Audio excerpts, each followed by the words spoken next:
Bapak Ibu, saudara-saudari, selamat malam. Shalom. Senang kalau malam hari ini saya kembali berjumpa dengan Bapak Ibu, saudara-saudari. Bapak Ibu, saudara-saudari saya kasih dalam Tuhan, sebelum saya mau sharing firman Tuhan, saya mau tanya satu hal. Apakah Bapak Ibu punya tempat ini di rumah? Sekali lagi, apakah Bapak Ibu, saudara-saudari punya tempat ini di rumah? Pasti, saya pastikan Bapak Ibu, saudara-saudari pasti punya tempat ini. Apa sih ini? Tempat sampah, Bapak Ibu. Tempat ini adalah tempat yang didesain untuk membuang sampah, Bapak Ibu, saudara-saudari yang saya kasih dalam Tuhan. Saya pastikan kalau Bapak Ibu, saudara-saudari punya perhiasan, punya berlian, punya emas, punya uang, tidak ditaruh di tempat ini. Pasti ditaruh tempat yang lain. Kenapa? Karena memang ini tempat sampah. Tempat di mana orang menaruh barang-barang yang sudah tidak dipakai lagi, barang-barang yang busuk, barang-barang yang bau. Dan saya juga mau pastikan bahwa Bapak Ibu pasti tidak mau hidup dengan yang namanya sampah.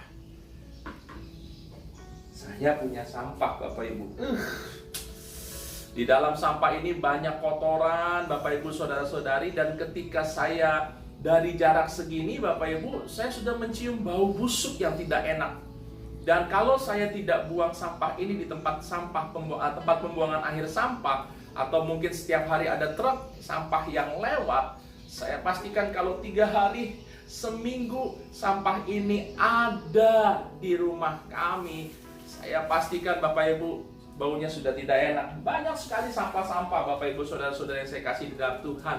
Dan saya pastikan juga Bapak Ibu, saudara-saudari di rumah tidak ada yang mau yang namanya hidup dengan sampah. Nah, Bapak Ibu, saudara-saudari, kalau kita aja nggak mau hidup dengan sampah, jangan juga hati kita ini dijadikan tempat sampah. Kita senantiasa selalu membuat hati kita ini menjadi satu wadah, satu tempat di mana kita menyimpan sampah. Padahal firman Tuhan katakan begini, Kolose pasal 3 ayat yang ke-8. Kolose pasal 3 ayat yang ke-8, tetapi sekarang buanglah semuanya ini. Suruh dibuang Bapak Ibu. Kenapa? Kalau suruh dibuang pasti yang namanya barang-barang itu sudah tidak baik lagi. Tidak baik buat kesehatan, tidak baik buat hati, tidak baik buat hidup kita sehari-hari. Apa sih yang dibuang? Marah, geram, kejahatan, fitnah, dan kata-kata kotor yang keluar dari mulutmu. Sekali lagi, tetapi sekarang buanglah semuanya ini, yaitu marah, geram, kejahatan, fitnah, dan kata-kata kotor yang keluar dari mulutmu.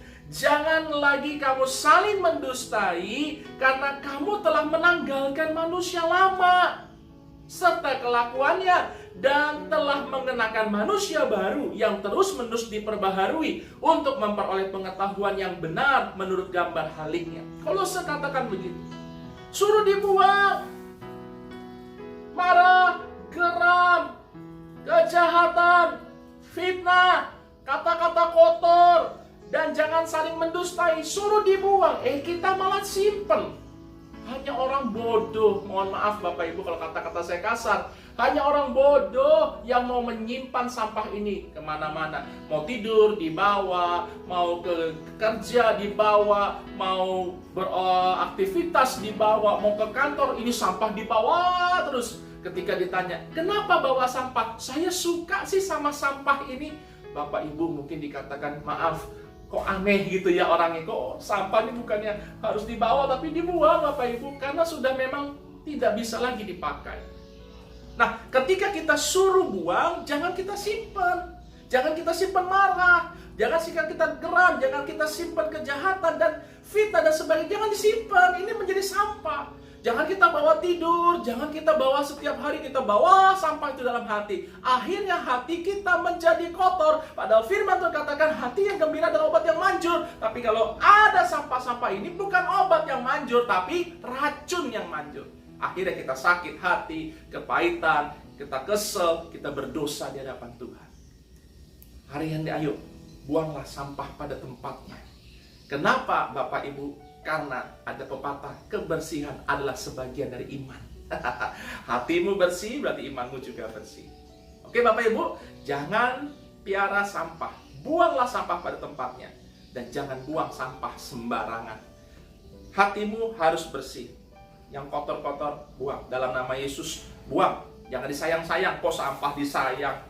Emas disayang, harta disayang, anak disayang, Tuhan Yesus disayang. Yang positif aja yang sayang-sayang. Sampah dibuang tempatnya. Tempat ini nanti dibuang ke tempat pembuangan sampah terakhir. Bebas, nggak ada lagi bau sampah. Hidup kita juga seperti itu. Ketika kita menyimpan yang baik, menyimpan yang buruk, hidup kita pasti bau sampah. Kelakuan kita bau, tanda kutip, kelakuan kita nggak enak dilihat, kelakuan kita nggak enak didengar, dan tidak ada buah yang manis, buah yang harum yang dapat keluar dari hidup kita. Karena kita harus mencerminkan hidup Kristus. Maka di sini dikatakan kita sudah mengenakan manusia baru yang terus-menerus diperbaharui. Kita tidak lagi hidup dengan manusia lama kita. Dulu kita suka marah, dulu kita suka emosi, dulu kita suka nggak sabar. Tinggalkan semua itu, buang sampah, buang pada sampah. Dan kita mengenakan manusia baru. Jangan lagi ada sampah, buang, buang. Sebelum tidur kita buang. Ya, apapun itu kita buang yang tidak berkenan di hadapan Tuhan. Mari sama-sama kita berdoa. Bapa di surga, terima kasih Tuhan kalau firman Tuhan menyadarkan kami malam hari ini bahwa kami tahu setiap kami mempunyai sampah dan kami tidak mau menyimpan sampah itu, khususnya dalam hati kami. Kami nggak mau hati kami kotori dengan sampah-sampah, dengan pikiran negatif, dengan perkataan, dengan amarah, dengan emosi, dengan fitnah, dan saling melukai satu dengan yang lain. Kami nggak mau, kami lepaskan dalam nama Yesus. Dan kami mau hati kami tetap bersih di hadapan Tuhan ketika Tuhan Yesus datang menjemput kami. Kami tahu kami ada bersama dengan Tuhan. Tuhan tolong umat-umat-Mu yang saat ini sedang melihat saluran ini. Kami mau tetap menjaga hati kami bersih, pikiran kami bersih, sehingga kami tahu hidup kami tidak mau tercemari dengan sampah-sampah yang ada. Terima kasih Tuhan. Malam hari kami akan istirahat. Tuhan berkati kami, jagai kami, dan besok kami bangun dengan tubuh yang sehat. Kami boleh kembali bekerja dan beraktivitas. Nama Tuhan dipermuliakan. Terima kasih Tuhan. Pada malam hari ini mungkin ada orang-orang yang ingin membuang sampah itu. Dalam nama Yesus aku berdoa. Aku menumpangkan tangan dalam nama Yesus. Aku percaya Tuhan sanggup memulihkan setiap hati-hati yang kotor, pikiran yang kotor dengan kuasa Roh Kudus. Dalam nama Yesus. Terima kasih Tuhan. Kami mengucap syukur, kami berdoa. Haleluya. Amin. Bapak Ibu, kalau engkau menjadi orang yang baik, pasti kau tidak mau simpan sampah. Hatimu jangan ada sampah. Buanglah sampah pada tempatnya. Nama Tuhan dipermuliakan. Shalom. Tuhan memberkati.